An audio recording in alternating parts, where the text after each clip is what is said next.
Hello and welcome back to Learn Linux TV. And also welcome back to my Linux Crash Course series, which is now over 80 episodes long, but thankfully you can watch these videos in any order because each of them are designed to be standalone. Anytime you're curious about a Linux-related topic or command, there's probably a video for that. Anyway, in today's video, what we're going to do is take a look at the who and the w commands. Now, both of these commands do the exact same thing. They tell you who's logged into your Linux server. The thing is, though, they display information a bit differently, so what I'm going to do is cover both of the commands in this video. And these commands are very important to learn. Thankfully, they're easy to learn, but important nonetheless, especially if you're under the impression that there might have been a breach. In that case, you really do need to know who's logged into your Linux server. But even if there's no security concerns to take a look at, sometimes you're just performing maintenance and you want to know who's logged in, so that way you can ask them to log out. So join me as we take a look at the who and the w commands.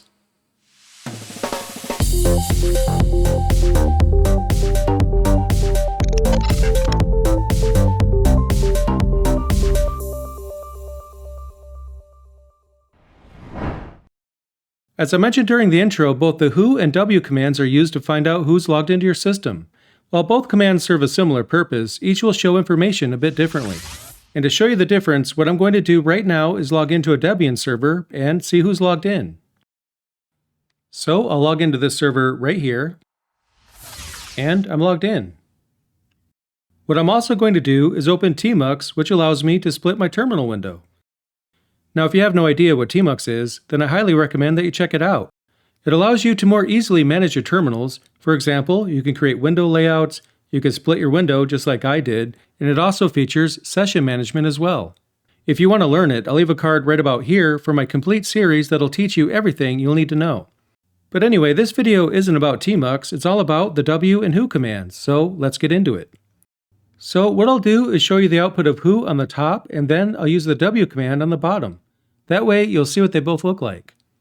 So up here at the top, I'll type who, and then on the bottom, I'll type w. Anyway, as you can see, I have a number of characters logged into my server, and even though both commands are showing me pretty much the same thing, they show it a bit differently. So what I'm going to do is cover each of these two commands in their own section, starting with the who command.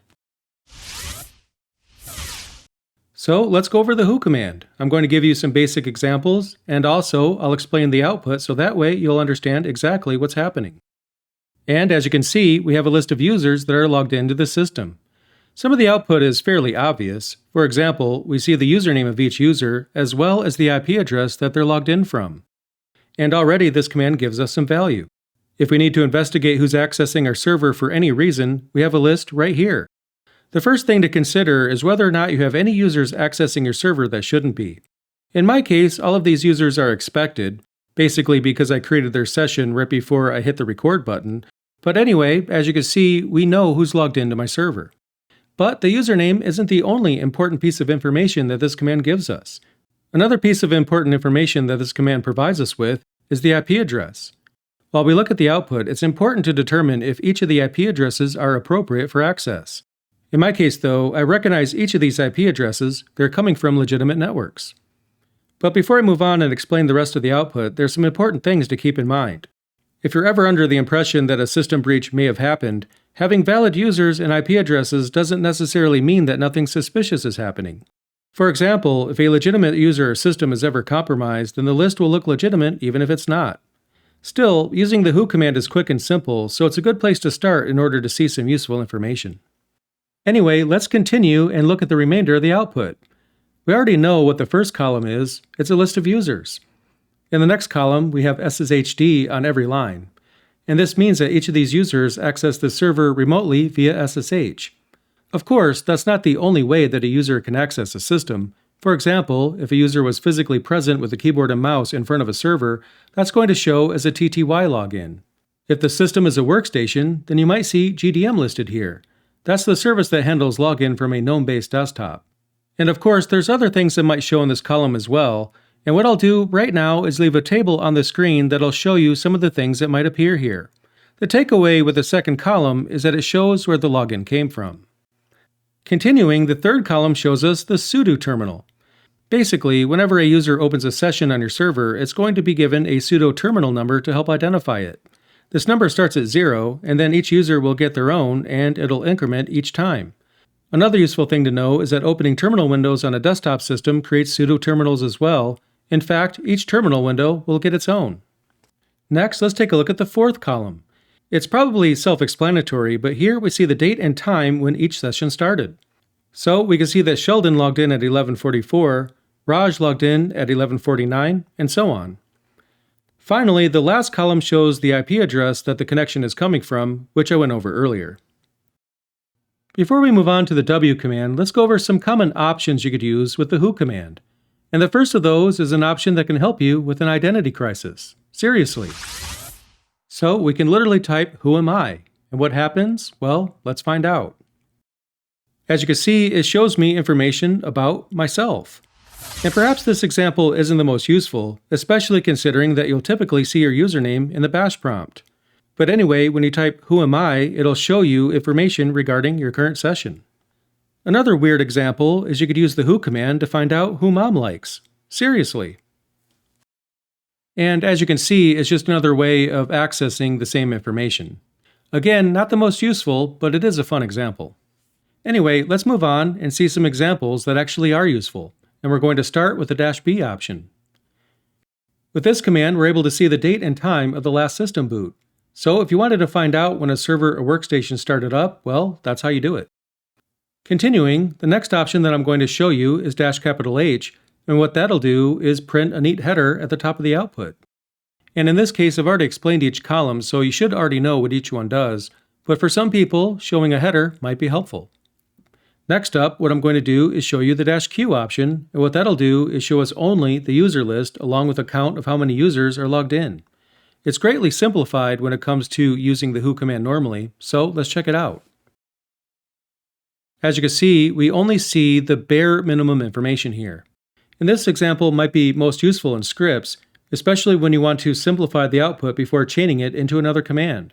For example, if you want to create a script that performs a function against each logged in user, you could use the output of who-q and then iterate over it with a for loop.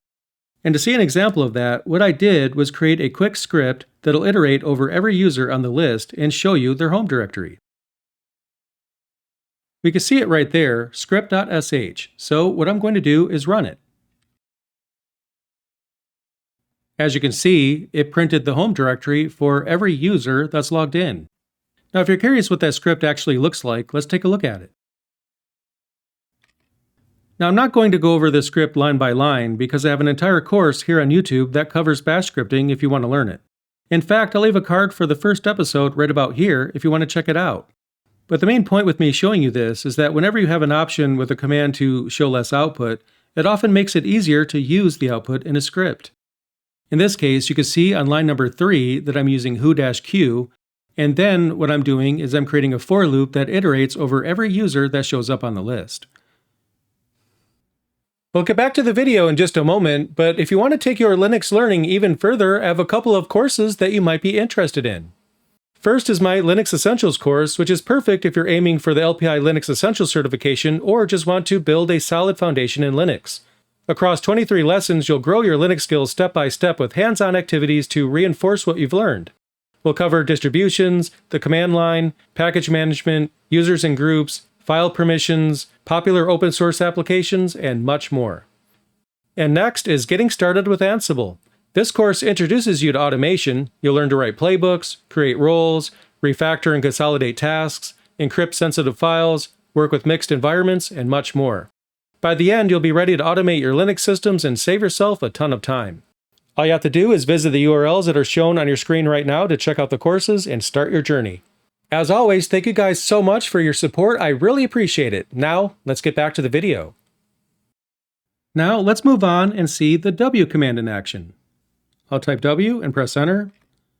And here we get similar information when compared to the who command, but we also see more information as well. And of special note is the what column, which shows us what each user is up to. In this case, we see Sheldon is running the htop command, while Bernadette is using top because she's old school like that. Leonard, on the other hand, seems to be up to no good. He's writing some notes about how he plans on pranking Sheldon.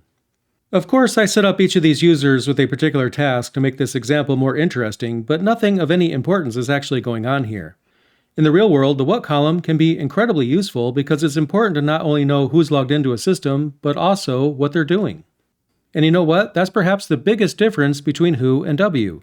They both show you who's accessing your system, but the W command goes a step further and also shows you what everyone is up to. Other than that, most columns shown within the W command display similar information as the who command, so at this point we already know what several of these columns represent. I'll skip going over user, TTY, and from, since we already covered those with the who command. It's basically the same information. On the first line, we see some helpful information regarding the system itself. For example, we see the uptime of the server, and it's been up for 2 hours and 31 minutes as of the time I'm recording this. We also see that there's 7 users logged in, and the load average is shown as well. I've covered load average in other videos, but the basic idea is that it shows 3 numbers, with each representing how busy the system has been over the last 1, 5, and 15 minutes. In this case, the server is showing zeros, which means it's not really all that busy. And that makes sense, it's just a Proxmox VM that I set up for this tutorial. It's not doing any actual real work. If your server does do actual work, you'd see different numbers here. And again, each number represents your system load over the past 1, 5, and 15 minutes respectively. Of course, there's more to load average than just that, but I have other videos that cover the topic, so let's move on. And after the header line, we see the user, TTY, and from fields that show us information that we saw earlier with the who command. The fourth column shows us when each session started, which is similar to the information displayed with the who command, but it's formatted a bit differently. The fifth column is specific to the W command, however, and it can be quite useful. Basically, it shows us how long a session has been idle for. This pertains to how much time has passed since the user was last active. For example, what I'll do right now is go to one of those sessions and I'll press a random key on the keyboard.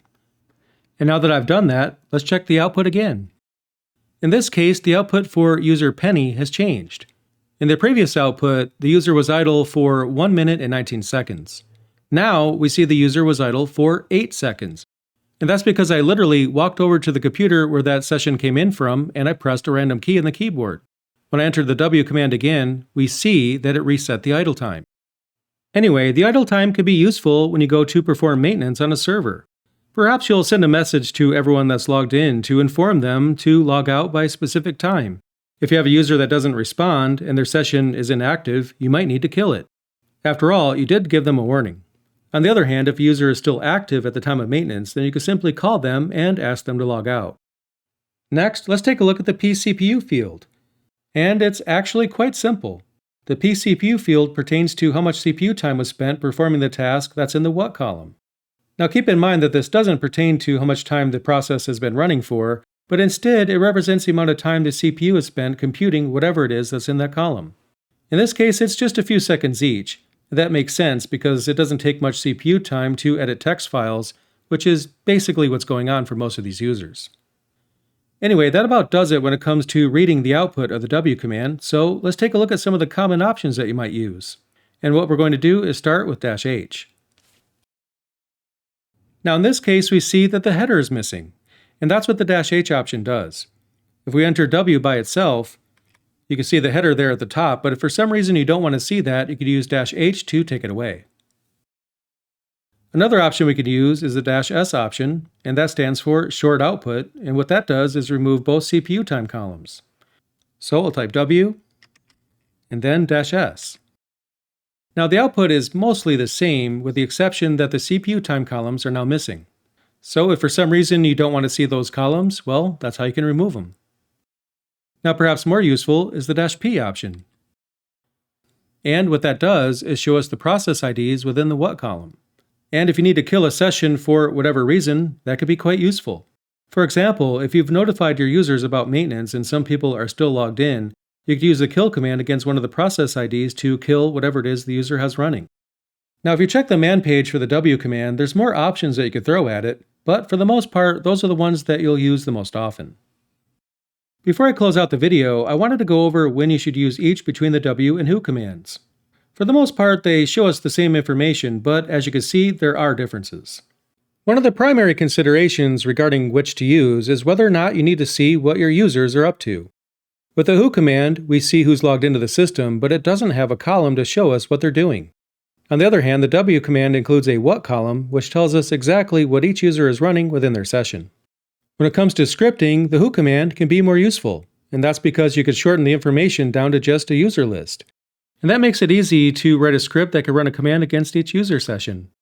Now, the W command also has a few options you could use to shorten output as well, but the who command facilitates scripts a bit better. But when it all comes down to it, it's a good idea to learn both. The who and W commands are super simple anyway, so there's not much to learn. If nothing else, you should keep notes for all the common Linux commands. You'll never know when you might need one of them. And when it comes to the who and W commands, they're definitely essential because as system administrators, we need to always understand what's happening within our servers. And there you go. In today's video, we took a look at the who and the W commands, and I really hope it helped you out. If it did, then definitely click the like button to let YouTube know. I would really appreciate that.